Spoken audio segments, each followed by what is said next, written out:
So hello guys, na-encounter nyo na ba ito? Yan, yung ganyan.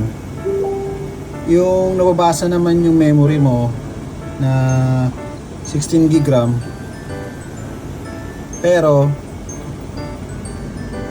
ang usable lang is parang 8 GB lang.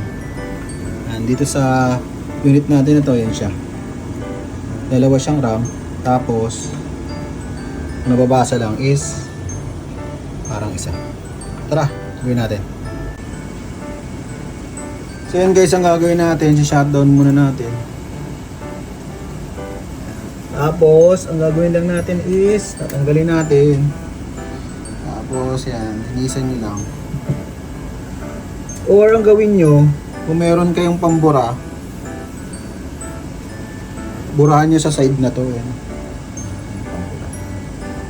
Diyan, plug na natin.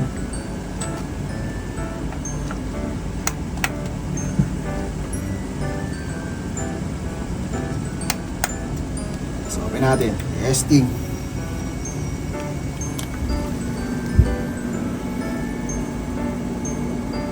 So, bukas na.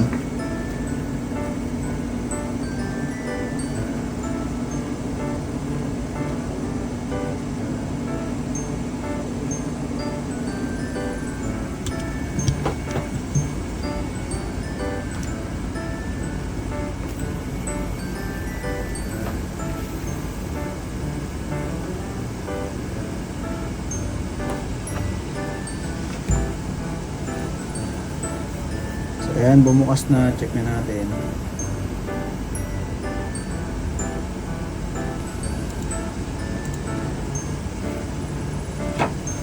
So ayan guys, so okay na. Nagagamit nyo na yung 16 gig.